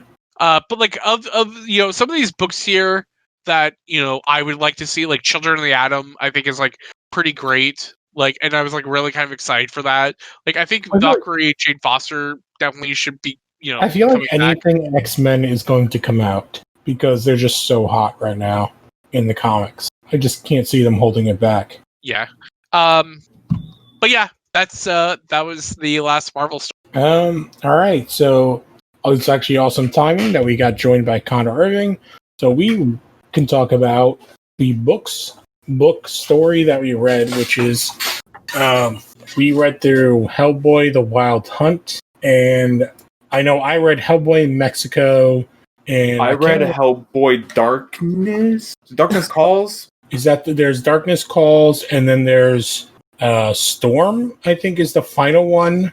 It's basically we read all the stories that the 2019 Hellboy movie pulled from. They also pulled like a ton of BPRD stuff. It's like they wanted to make a BPRD. I went with the main stories the movie was based off of. Yeah, so like the BPRD is where, Connor, you're going to have to help me out because I have not read any BPRD. Connor's our resident Hellboy expert TM. I can be the nerd today. Yes. You can be the well-actually guy. Yes, so, that's Connor, why don't you then bring us through like Hellboy and like okay, so this is the thing, and I've said it before on this podcast before, but like the movie, the 2019 movie, is based after the final, like quote unquote, final Hellboy story, but they chose to start that. So it's a really weird thing because a lot of the tones and themes they took are from like a book ending perspective, and they just made it the start of a movie. More like a franchise ending perspective, am I right? Yeah, sadly, super sadly.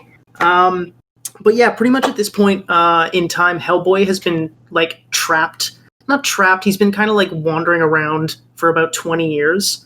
To him, it's kind of, he's unknown. Like he doesn't really have a concept of time anymore. Well, to jump back a little bit, like in the comic version, Hellboy starts in World War II, and then the comic jumps around through time of his different like tales, but the world also knows of Hellboy. Yeah. Like, sorry, go on. Yeah, so it's kind of like the second, isn't it in the Golden Army where like they reveal in the second Guillermo movie that they reveal like Hellboy is real? So like in the comics, that's not a thing. Like he just exists and everybody knows about him. Yeah, that's kind of the one thing that the Guillermo movies, like now looking back, always kind of not weird me out that it's just kind of an odd choice to make Hellboy just like a superhero. Like, oh yeah, he doesn't exist. We'll just keep brushing him off. I feel like it's the first movie kind of did that, where it treated him like he didn't exist, like it was myth sort of thing. The second movie felt like a wholly different movie from the first one. Yeah, like in the comic and in the world, like magic is just a thing, and people just accept that it's there. So it's a bit like more of a different world. But yeah, like in this world, Hellboy is just, everybody knows him. If you see him, you're like, oh, that's a weird looking dude, and then you just walk around. So to add to this, so Hellboy's made in 93, written and drawn and created by Mike Mignola. I believe I read it started as like a sketch at a con. Yeah, if you get like the omnibus that I have, it has like a bunch of the original sketches of like Hellboy, and yeah, like you can look at the original sketch and see like, oh yeah, that's Hellboy, but like super rough and very like 90s. You know what I mean? Yeah, Like, which I do love the art. I feel like that's kind of funny because like that's how like another Dark Horse comic, Empowered, started. oh yeah, Oh, really? Yeah. Well, I mean, Adam Warren like did commissions for people, and then like someone like at some point made a commission for a character in Bondage, and he like drew out this character, and he like really liked her, and so he ended up like making like more designs for her and did some more stuff, and then basically created this whole universe around this character named Empowered. See, I like that. Those are the stories that usually have like the most going for them because they just started with no real intentions. Yeah, so the only thing I'll add is though, like the comic Hellboy design wise is different than both movie versions in that, which I don't get why they get rid of except for convenience. Is like I would argue the first Hellboy movie comes pretty close design wise, as best as they can. Yeah. Well, they get rid of the feet. Like they give him just human feet instead of the cloven feet. He's more monstrous in the comics, I think, like his proportions. Yeah, I'm like he's huge. Like he's a big dude. But he's like he's like 7'5" in the comics. Yeah, like he's gargantuan. It is actually a very interesting note that like when you start reading Hellboy, like if you read it canonically, like starting in the late 90s all the way up to like 2019, he changes. Like he is a very big dude, but at this point in the story, he's very skinny because he actually hasn't like eaten or done anything. So like Mike or Mignola and Duncan Fagredo, they've made it like a very big point through the comics, make him like skinny and bony and like. Well, yeah, because if I believe correctly, in the early comics, he starts working for the BPRD when he's like a teenager, right? Technically, in age-wise. Yeah, like the doctor, his dad, Broom? Broomholm. Yeah. He like they kill him off immediately. Like he's gone. That's actually funny. It's like that's the one thing that both first movies do. Well, it's because like there's a lot of like emotion behind killing the father, so like they might as well like, make that a thing. And in the comic, they do that for a reason. Is that like this isn't important? It's much bigger than like Broomholm. But yeah, like they find him, they raise him, and slowly he wants to help out, obviously, because he's around Trevor and he's around like the BPRD as it's starting. So he does help them out, and all those stories are like stuff they filled in through the years. And those are the ones that I'm not terribly familiar on. Yeah, well, I just remember, so basically the Guillermo movie takes very much from like early Hellboy with Rasputin. And so what we read, I think, so like the one character, I can't remember his name, the pig guy, yeah, and the girl are from, is it Alice? What is her name? She's the witch queen. No, not the vampire. Not Mila Jovovich. Not Mila Jovovich, the other character. Oh, yeah, she's based. Oh God, what is her name? Hold on. I'm looking right now. I feel like it's either Alice or something with an A. But that's like an earlier book. No, it's Alice. It's Alice?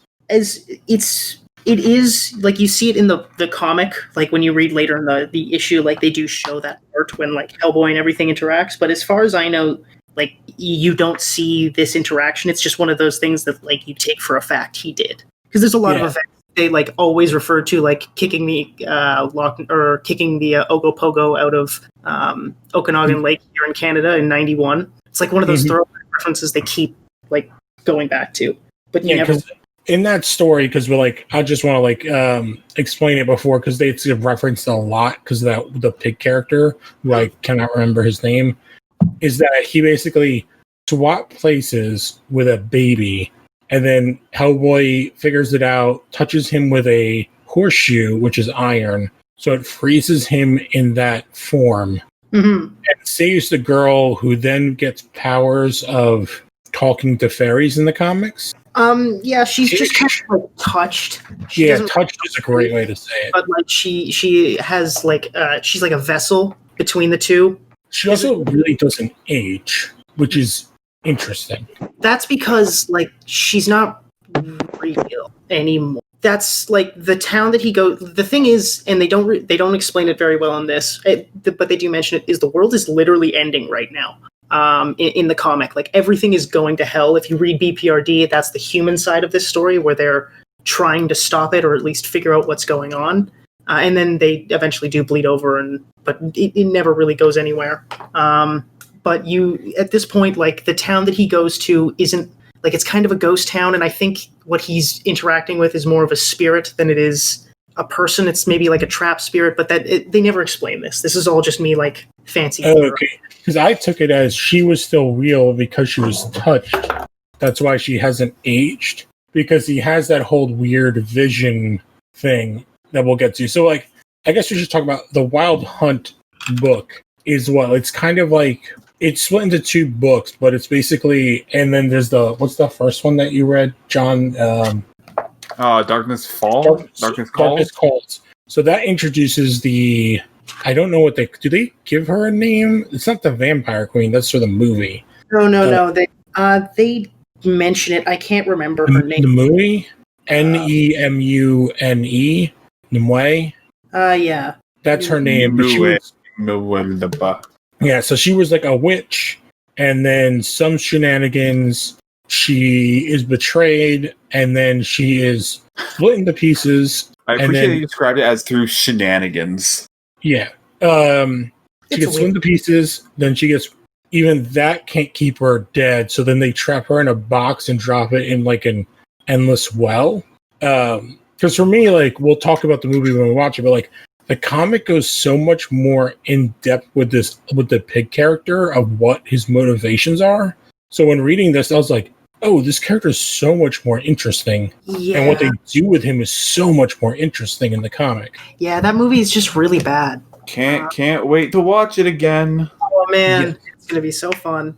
Jokes on you, I've never seen it. Get ready for a... Yeah. I don't think I've seen it yet either. Oh, awesome. Well, super excited. Oh, good. So you get to ruin 2 of your love of Hellboy. Yeah, great. I already spent $2 on it, so that's fine. Awesome. So in the first story, you get the backstory of the character like I was talking about. And so he was like an elf, Connor, I think, at first. The pig guy? Yeah, he was a fairy folk. Yeah, I actually have that passage right now. Grom, that's his name. Yeah. And yeah, he is like a troll. Well, he goes through like 5 different forms. Yeah, so he goes to hell like a spirit.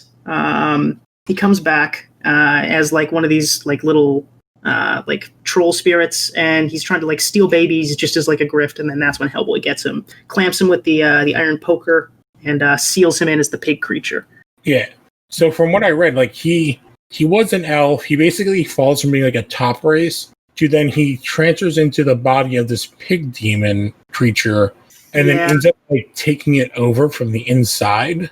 And so it's much more interesting because it's like him dealing with like how far he has fallen. And I think they even give it like a backstory, like he was in love with a human, and he's like, oh, if you scream, it'll like do something. And he turns himself like into a real self. She doesn't scream, but then he turns into a bird, and she tries to warn him of a cat, so she screams, and that's what sends him to hell initially. Yeah. It's really tragic. It's like classic fairy tale sort of stuff. Yes. It makes his character much more interesting. Mm-hmm. It's like this is a good book and a terrible movie. Mm-hmm. And so that is why he goes on a quest to he is like the patron to Nimue, or whatever her name is. And this is where we get like, again, like what we're talking about, like this is the end Hellboy thing where like we get all the info dump of everything about him. So this is when I think the Wild Hunt starts with the witches come to him to lead them, right? Yes. That's basically where it starts. Yeah.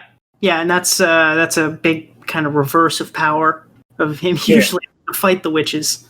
So we get the part of the reveal for Hellboy about his mother in this book. Okay, yeah. I didn't know if that came in like this one or Hellboy in Hell. No, so the first part comes in this, and the second part comes in, I think it's like Storm something. The Storm.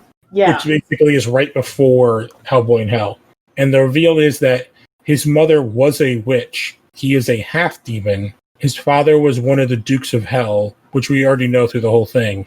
And then I believe his mother tried to repent. And even though she repented, the father drugged her to hell. And so she had Hellboy in hell. And I believe this is when he talks, I think this is when he meets his siblings, right, that had died, the ghosts. Oh, yeah, okay, sorry, I'm a bit ahead. Yeah, so there's like all this stuff, and he basically tells all the witches to go fuck off. And they're like, fine, whatever. And I think this is when he does all his stuff to battle the Baba Yaga. And while this is going on, that is when the pig guy approaches them about re-releasing his Nimue, which is basically directly what the movie pulls from. Mm-hmm. It's just this side of the story. They completely ignore like everything that led to this moment. Yeah. And it's interesting, like the story with like, because I really dug, I think it's in this where like the guy the Hellboy has to fight that the Baba Yaga employs is really interesting. I can't remember his name. It's like Koshki or something. Koshki the Deadless or something. Yeah, like he cannot die because the Baba Yaga. Oh, and I read like the backstory of like that they gave him, and it's like so fucking good. Oh, it's brutal. Yeah, it's so brutal. I mean, his soul is hidden in a duck and a rabbit, in an egg and a duck and a rabbit and a goat that he gave to the Baba Yaga. It's just like, it's so weird, and I love all the mythology of it that they use. And I get like you can't use all that in the movie, but like the motivation of the Baba Yaga is done so much better because it's kind of, they rush it. When we do the movie, we'll talk about like they actually explain like he had an encounter with her and he took her eye, which plays into a whole thing later on in the book. Yeah, like the Baba Yaga is like a decade-long foe of him, especially with Rasputin. Oh shit! Yeah, Rasputin, she's like early on. Well, yeah, because Rasputin's the biggest bad guy in this. He's trying to bring on like the power of the Yagdu Jahud and like all sorts of stuff like this. And that was the bad guy from the first movie, right?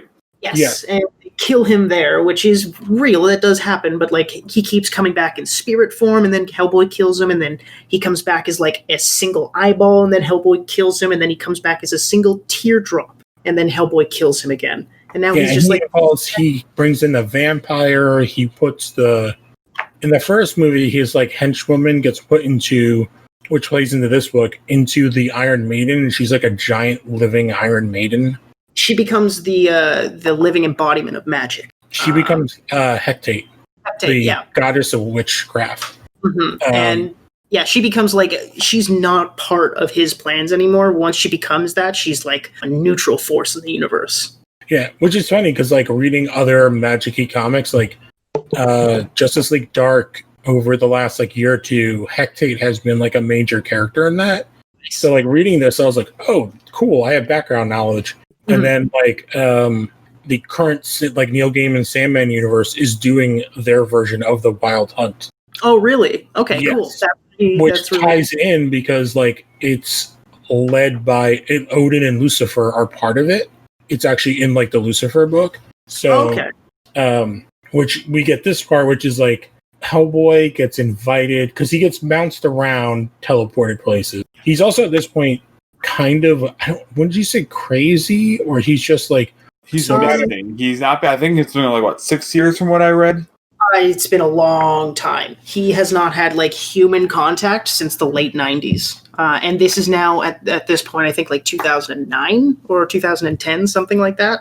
Yes, this book takes place like congruently to when it was released. Yeah, as opposed to the previous book. What they try to do with this is they try to isolate Hellboy. That's why they keep teleporting him around and keeping away from things. And it shows later on when he starts interacting with humans, like in BPRD again, where he's not human. He's lost whatever that is, and that's what you're starting to see here. Is that weird like stare is because he's lost it. He's disconnected. Yeah, he's living like I can't remember. Somebody says like, oh, he's said that he wrote a letter and he's living in this like, that guy died in like the 60s and he's just in people's houses who are dead and talking to the ghosts. Yeah. And he's also shit-faced a lot of the time. and like smoking constantly. Yeah, no, he's like lived a debaucherous life of doing for like as long as he could. If you read like what is it? Buried. It's brutal what they do to him, and that's why he kind of ends up where he is. Oh, is that the mermaid one? Yeah, like they. Yeah, I read that one. That one's really hardcore. Awesome, but it is like they beat the shit out of Hellboy, and they pull him right down to like being hopeless. It's awesome. Like both, because that's the one where he loses the BPRD and loses his humanity. It's really a cool book and great art. Yeah, well, that's the whole thing. Like, I feel like Mignola's art, like the art in these books, is so good. And the stories are so good, but it's like we've said, like it's the end kind of. So it's building on all this mythology he's been building on for, decades. Like at this point, 15 years at this point. 15, 20 years of like building up to the end. And if you read BPRD, it's kind of interesting because the world's been slowly ending for about like 3 years at this point. So pretty cool because everything just hits like turbo mode when this starts. Yeah, because what's cool is like while he's doing all this, they sort of through, I can't even remember what happened. Somebody kills everybody in the one town and they use all the blood to resurrect Nimue, but she doesn't really have all her powers yet. And then I actually thought this was interesting where that's where like the pig guy is like, you're supposed to return me. I'm sorry, what'd you say, John? His backstory and everything, you mean? Yeah, but then that was my favorite part. His backstory is great, but then he's like, aren't you going to turn me back? And then she like pauses and he's like, you can't turn me back. And she loses her shit and casts him out. It's like such a good, like interesting part to the story where he's the one who starts everything and then he doesn't even get what he wants. Yeah. And like in the book here, it's it's really emphasized by the hopelessness of like you see his entire life story of him just constantly trying to do the right thing. Mm-hmm. Like even now when he thought he was doing the right thing, it still fucking bites him in the ass. It's such a good moment. Oh, he's such a better character in the book. Yeah. He's so good in the book. Yeah, and I think this is when then Hellboy finally gets reunited with Alice, and then this is where I'm trying to think because this is the part where they don't use in the movie where he gets introduced. He goes to hell and is introduced to Morgan Le Fay, right? Yeah, because this is when, like hell becomes a thing, like a tangible thing. I just read to this part where he fights the guy on the bridge. Yes, which is awesome. He gets his ass handed to him. And the movie cuts the Morgan Le Fay part, but this is when they give like all the reveals. And Morgan Le Fay's like, yeah, I am the half sister of King Arthur. I had my son Mordred. I did all this stuff. And he died fighting Arthur, but they didn't know, he had kids. He had 3 sons, and they killed them all. But he also had a daughter, and they all had daughters down the line until blah, blah, blah, who's Hellboy's mother. And so, therefore, you are, in fact, the last, or the final descendant of King Arthur, and therefore, you are the King of England. That is such a cool thing.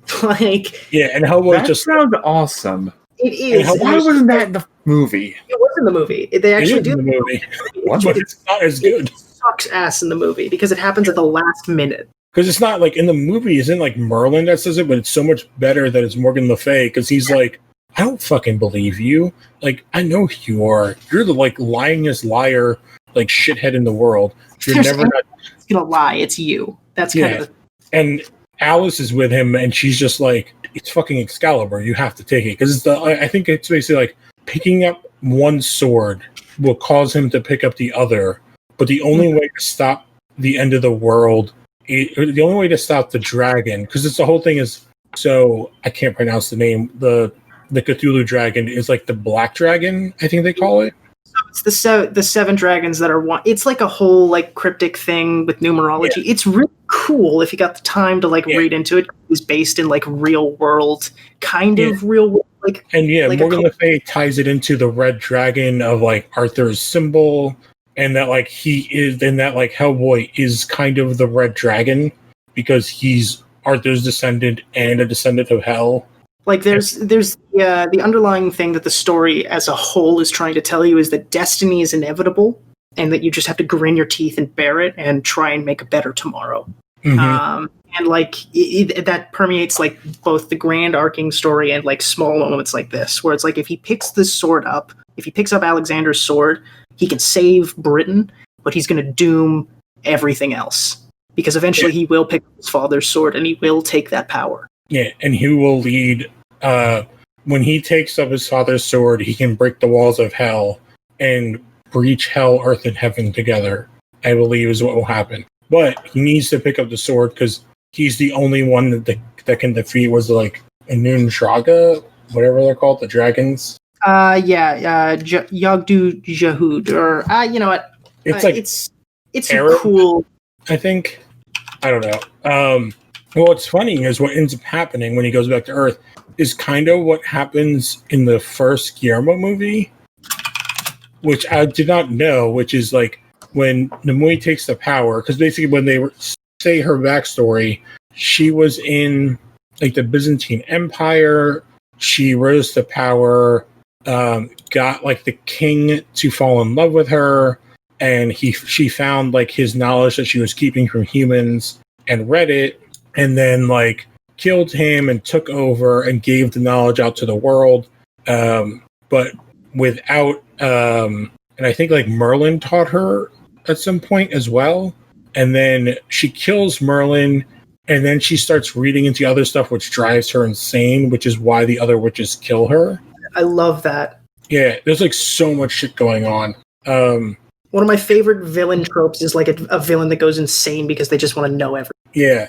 And then so like in the end she's like doing other stuff, and Hellboy like Alice convinces him, well, first, which I think is awesome, where it's like something happens and Alice Hellboy loses his shit because he's like really afraid about what's going on, and he tells Alice, and then we basically what they do in the movie with like the giant hunting and the wild hunt, that he lost his shit and like went basically full Helllord.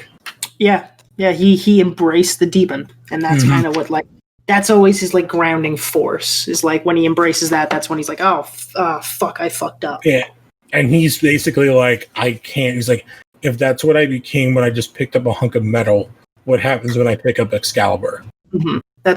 It's so cool. There's like that shot of him where he's like fantasizing about all those dead trolls, and he's just like full Hellboy. Oh yeah, I'm just looking at it right now. It's so cool. And for what it's worth, Ogdru Jihad. Yeah. And Alice convinces him to take it, and they go to Earth, and then he fights the hedgehog guy, which is cool because he's who replaced the pig, and they fuck him up, but then he never uses Excalibur.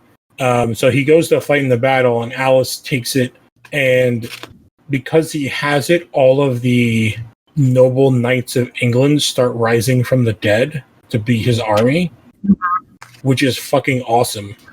It's so cool. Just tight. I haven't gotten that far yet because I didn't get a chance to finish it, but it sounds fantastic. Like they go to meet like his old priest friend, and he's just like, so these like 1,000-year-old tombs are open, and kind of saw them walk out.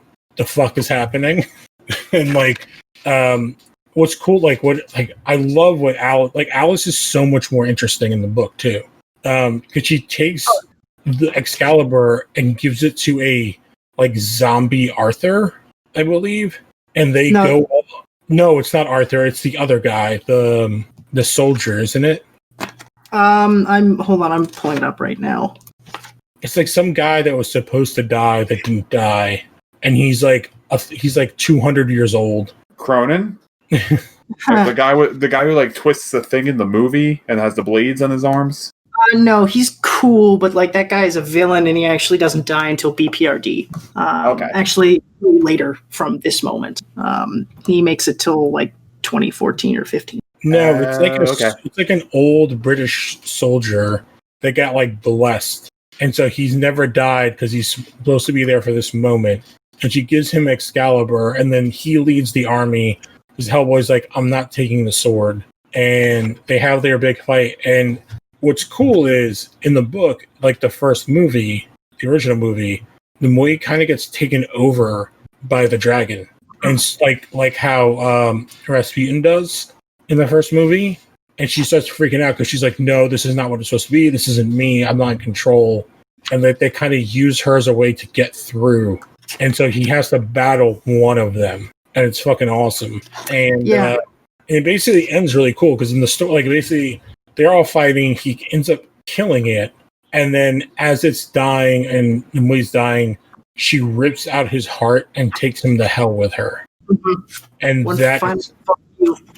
yeah, and he's just like, fuck, and he just crumbles to dust. And also, him and Alice have like a kind of romantic thing going on. That's one of those things that always kind of weirded me out because Hellboy is like infinitely older than her. It goes back to like our Inuyasha thing that you missed, where he like saved her as a little kid. Yeah. And I mean, like, if you're immortal, like, time has no meaning. Mm-hmm. Mm-hmm. that's a Do good not, point. do not put that on me. By the way, Hey, look If at you're Twilight. immortal, time has no meaning. John Seiler, 2020. Like, how old is Bella in the first Twilight? A freshman? And She's yeah. and he's he's 200. I feel like that's the thing, though. It's like if you're into like vampire literature in any kind of way, like, you know, or demons or anything, where because I mean, like the life expectancy of like a lot of those are, you know, hundreds of thousands of years. It's That's not even the worst part. And what was it? Twilight. Oh, was it Jacob is in love with like her unborn fetus, and that's why like, he was attracted to her. He like imprints on the baby when she's born, and it's like that's not right. Specifically for like this one point, though, it's like if you're like into demons or vampires or, you know, devils or anything like that, it's like and romance, it's like that's a bridge you're going to have to get to at some point. And it's like that's the caveat you have to go through for a certain story. Absolutely. No, I was saying that was the one thing that kind of maybe tripped me up a little bit, but that's a good point and is kind of settled. Yeah, but I guess I like it better than because I have missed, like, I jumped from where I had been reading Hellboy to do this, and like I like their relationship more than I like what Guillermo did with him and what is that character? Liz. Like, no. Liz's character is so much more interesting. They're And to like have her, So this was my first Hellboy story proper that I read, and I liked it. But I'm also my exposure to Hellboy is the 2004 movie, which will always have a little place in my heart. it's really good. Don't get me wrong. As somebody who adores the series of Hellboy, I still really love Guillermo's movie. It's just it's got some weird like quirks that they have to do for like 80 or early 2000s movies to get them made. Like it needs to have the romantic subplot. It needs to have like some element of secrecy. It needs to have something like the villain needs to die at the end. Stuff like that. yeah, but like I don't mind them killing off Rasputin. Well, But at the end of the day, would you rather have like another Guillermo del Toro movie or like another 2018 Hellboy movie? no, that's Give me the 100%. Guillermo movie any day of the week. Well, I guess. Oh, go on. Sorry. No, I was gonna say, like, to kind of end with the book itself that we were talking about, like, what I don't get with them doing the movies is like, okay, we have the Guillermo one, and the new one is kind of like a rehash of it. I don't understand why they didn't do a period piece one, because like I would say like what 80% of Hellboy is period. Money. I wouldn't say that. I would say like maybe 20% is period. Okay, maybe it's just where I had read through because I feel like a lot of it takes place in like the 50s and 60s. A lot of those are actually done by like other writers and artists. So it's not that they're not canon. It's just that those ones aren't the ones that like I'm familiar with. I've read like through the BPRD series and the Hellboy series and a couple of the adjacent ones that kind of tie in. So I can't say for that, but I can tell you just how much shit there is in like BPRD because that was a weekly comic or not a weekly, a monthly comic. So like there is a lot more of that than there is of Hellboy. And I still need to get 2 more. I had the first 4 library editions, so I need to get 5 and 6, and then I have to see if they have if they have like a really cool BPRD one. Because like I would say, like Hellboy is an awesome book series. Like it is so. I will definitely go back and read them at some point. Yeah, It's really cool because you get 2 things if you want here. You can have like your creature feature monster fighting with like some cool like Elder God stuff with Hellboy, or if you want your more X-Files with like Twin Peaks feeling like terror, you can read BPRD. And they all both tell the same style of story. It's just they're two different flavors. And I do think Hellboy as a character in the book, which I think we get in the Guillermo movies, is a character of two worlds, but also of neither. And that's what makes the book good. And we get that in at least, especially the first Guillermo movie. And it's something that we just, like, we'll watch the other one and we'll talk about it a lot more then. But, like, that is the part that I think works really well for Hellboy. Like, he's not part of any world. And he's just so, like, depressed and down for, like, good chunks of the book. And it's like, I don't know, I really connect with that part. Yeah. I don't want to get too preachy or anything, but like I got into this series when I was having some pretty tough personal times, and like seeing another character go through like that weird disconnect was kind of reassuring, and especially with the way the series kind of wraps up. I read all of this like during like basically two of the worst days I've had in like forever this past like week. Yeah, and it's good to like empathize. And it really helped going through this shit. Because yeah, like especially like this end, which is again why to choose to make a movie of the final story. Like these like two end stories is like literally it's just all like his existential crisis with like feeling the inevitability that he cannot be anything but like the Doombringer. That is all he can be. It's beautiful. It's a gorgeous story because it's constantly seeing him fight against something that is inevitable. And the movie, it's like it's mocking the entire concept with when they picked the movie, like which stories they were doing, and then eventually seeing the movie. Even like, I read the Hellboy in Mexico, which the movie also does. Have you read that, Connor, or anybody else? I actually have read. No, I haven't read that one. Is that the one where like Hellboy fights luchadors? Yes. So in the movie, we'll see, is a thing. The book is actually awesome because it's about him meeting up with this trio of brothers who are luchadors, killing monsters and getting drunk and doing drugs in Mexico. Yeah. Awesome. And it's just like awesome. And then like it ends like it's just like I can't remember who he's talking to about it. Maybe it's Abe, because it takes place out of continuity, because it appears, because it's so weird, because it shows you how little the people who made the movie worked, is it came out in between the Wild Hunt and the Storm, which is like the main story the movie takes from. It's when Hellboy in Mexico came out. So they must have just got like volume 9, 10, 11, 12. Jesus, yeah, that sucks. Oh boy, can't I'm can't wait to watch this. Oh, okay. There are two moments in the movie that I think are pretty good. Just because like now, one, I know we're never gonna get another Hellboy movie, so it's cool to see. And there were so many problems that we've heard of after that too. And I want to say, like, I think David Harbour. Hey man, David Harbour tried. We might get a Hellboy movie in like 15 years. Yeah, that's a good point. I'll wait 15 years. If we survive that long. You know what?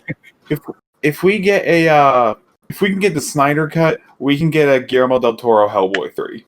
No, it's never coming out. That bridge is like nuclear bombed. It's done. Like it's fine. Maybe I'll. Ron Perlman's like 70, so fine. Then I'll will Guillermo's Mountains of Madness Lovecraft movie into existence. Yeah, you can find he made the Penguins, so you can go look at them. I've seen the Penguin. The Penguin's amazing. And if you haven't listened to, there's an awesome episode of Best Movies Never Made that they did on that, where they go through the Guillermo Mountains of Madness script. I have listened to that. That's also a very good one. You can definitely tell it was written around the same time. Yeah, I also feel like when we watch the Hellboy movie, it's going to be like, God damn it, Guillermo's so good. Yeah. And this is not. But what... Yeah. The parts, can I guess the things that you liked in the movie? Of course, yeah. I feel like it's... Oh, man, I actually don't know. Maybe the giant killing scene? It was cool, yeah, that was cool. I'll give you one of the free ones. It's Lobster Johnson. Oh, yes. We'll never see him, and that was perfect casting. You saw him for like 5 seconds. Oh, dude, that's all I needed. Because like he's so iconic in the comic books. It's the Deathstroke. To go to your Snyder cut comparison. Yeah, 100%. We'll never get the Joe Manganiello's Deathstroke. We'll never get the Lobster Johnson like 1940s spinoff, because that would be so cool. I think I've read one Lobster Johnson book, and I was like, "Oh, this is fucking cool." Yeah, no, dude, they're really goofy at the start, but they always end up like truly horrifying. And It's like a modern take on a pulp comic. Yeah, it really is, and it does like that modern face. It gets really dark, and it's very good. So if you haven't read it, I would suggest like just picking up one because they're a standalone. Yeah, and it's like, and we kind of got the Guillermo like sort of Black Lagoon Abe Sapien movie with Shape of Water. Was it Shape of Water? Yeah, because That's it's kind his of Abe Sapien spinoff. it's Abe Sapien slash his what do you call it? Creature of the Black Lagoon, because that was another movie he was supposed to do. Yeah, so like I cannot recommend, like, Hellboy is such a good book. To me, it just sucks that everything I've heard makes me not like Mignola as a person. That I've just heard that he's a giant douche. That's because like he's doing good things right now. Like we posted a couple of things in like our personal chat of like him drawing Pokemon and other stuff. Yeah. Which I did tweet this out on Twitter where I'm like, I desperately need a Pokemon TCG set of Magnola art Pokemon cards. God, I would love that because all of them that's the thing is, like, his art is so great, but I think one of the problems is he got so, I'm trying to figure, like, he kind of thought he was bigger than he was because he tried to be a real like painter for like a couple years, and it just didn't go anywhere. And that's when the Guillermo stuff just fucking died. And everything I've heard is like his ego got so big, and then that just like killed it. Because like his art is like, you know, a Mignola thing the second you see it. Like it's so specific. He's got that style. It's like when you see Seth MacFarlane's like Spider-Man webs, and you're like, yes, exactly. Like, and Mignola's Batman. Like I like his Batman. I like everything that he's done. Like he's a cool. It's like very, like, I love the heavy black. I love his shadow work. Like it just works so well. Oh, like just the one I posted of the Ogdru Jihad. Like, it's haunting. Like it looks like that picture's moving in my. It's almost like he's trapped by this character, though. Yeah. Oh, you can totally see. Like when he draws stuff, it's never Hellboy stuff. Like he drew a couple things and he's selling it for charity, which I think is a really cool thing. But other than that, I've never seen him like willingly post pictures he's drawing of like Hellboy or Abe Sapien or anything. Mm-hmm. He's drawing skeletons. I'll give him that. I'm always a big fan of a Bone Boy. Yeah, and like there's so many, like, because I think I read the story of like, I can't remember what it's called, but there's the backstory of the Ogdru Jihad, and it's like, I was like, oh, I never read this, and I was like reading, I was like, oh, this is fucking awesome. Like he actually went in and described how this gets created, and like the beginning of the universe, and it's like this idea to pull from like the Russian folk, like there's a lot of Russian folklore, and to pull from this like Lovecraftian stuff and like all this kind of ancient things is so interesting and different. I really want you to like read BPRD because the way you're talking about this is they explore all of these concepts way more in depth in the BPRD series. I'm not even joking. I might read a bunch of it like this weekend. Do it. Like honestly, do it. Like read a Plague of Frogs. Because that's a great place to start. I know I have read a bunch of them, so I don't remember. Like I have to like see which ones I have read, and because I've read like chunks and stuff here that people have like given me, so I have to go and see what I've actually read. I would keep Hell on Earth because that's kind of the start of the end, because that starts around this time of like this Wild Hunt time. If you see any stories like starting in Canada, probably go before that. I'm trying to remember. Like, I feel like I know I read stuff where like the Plague of Frogs I might have read because they were like, that's with the vampire guy, right? Like Gishu is like around. There is that in Hellboy proper? That's Hellboy proper, I believe. Okay, so then maybe I haven't read any BPRD. BPRD when it starts when Hellboy leaves. That's kind of the insane. Okay, so yeah, because like I've never read a comic book with is it Daimo, the Korean guy? That's where he's the other person I was very excited to see in Hellboy. Like he's in BPRD. He's got the craziest story in the whole series, and they did him dirty in this. And we don't see it. He's just a Korean guy that can turn into a cat. Yeah. Great actor, perfect casting. Like, that's exactly... Well, not originally, which we'll talk about. Oh, shit, really? No. Oh, remember that? That was like a huge thing. No, I don't. Oh, man, we'll have to go into that. Yeah, because he was not the original casting, and the internet blew up. Who was going to be the original Ben Imo? It was a white dude, wasn't it? And then everyone flipped out and they made him. Wait, are you talking about the Daniel Day-Kim casting? Yes. Yeah. Yeah, it was going to be Francis from Deadpool. Ajax. No way. Yeah, it was going to be Ajax from Deadpool, but then everyone made a stink. He realized, and he's like, "No, yeah, I'm backing it out." And then Daniel Day-Kim got cast. He literally says, like, I had no idea this character was Asian.